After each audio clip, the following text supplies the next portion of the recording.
প্রিয় দর্শক, আপনারা এত রাত আজকের এই দিনে এত রাত জেগে আছেন একটাই কারণ, ঢাকা বিশ্ববিদ্যালয়ে কে ভিপি হতে যাচ্ছেন, নতুন ভিপিকে সবাই অভিনন্দন জানাবেন।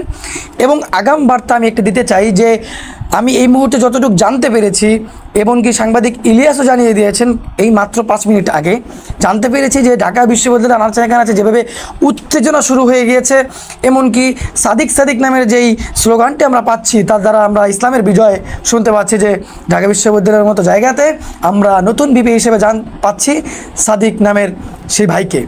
আমরা বাংলাদেশের প্রতিটি জায়গা থেকে আমরা বুঝতে পারছি যে সাদিকের অনেক জনপ্রিয়তা রয়েছে এবং তাকেই চাচ্ছে সকলে, যেহেতু ছাত্র শিবিরের পক্ষ থেকে তিনি দাঁড়িয়েছেন। এখানে আমরা কারো পক্ষ নিচ্ছি না, এখানে বলতে চাচ্ছি যে যেহেতু ওকে সবাই ভালো জানছে এবং ওর ভোটও নাকি অনেক বেশি পাচ্ছে, সেক্ষেত্রে আমরা বুঝতে পারছি যে সাদিক ভাই সে বিজয় এনে দেবে। এমনকি আরেকটি বিষয় জানাতে চাচ্ছি ভাইয়েরা, আমরা দেখতে পাচ্ছি ঢাকা বিশ্ববিদ্যালয়ের আনাচে আরও কিছু কুচক্রী মহল সন্ত্রাসী করার জন্য তারা এই নির্বাচনকে মানতে চাচ্ছে না, এই নির্বাচনকে ভুয়া নির্বাচন বলে স্লোগান দিচ্ছে। এমনকি আরেকটি বিষয় আমি বলতে চাই যে এই যে নির্বাচন হচ্ছে এখানে ছাত্ররা থাকবে, এখানে আসছে বিভিন্ন ধরনের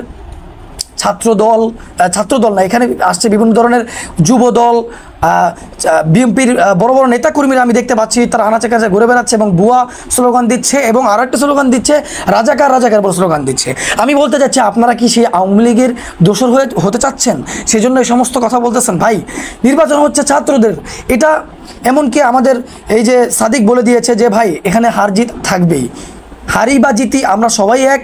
এই দেশকে স্বাধীন করেছি আমরা সুন্দরভাবে দেশটাকে চালানোর জন্য, এখানে কোনো মারামারি কাটাকাটি চাই না।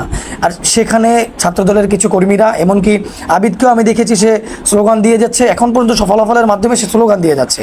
তো আমরা জানতে চাই এবং বলতে চাই যে আমরা আগাম বার্তা পেয়ে যাচ্ছি সাদিক হয়তো এই ডাকসুর ভিপি হিসেবে ফিরে আসছে।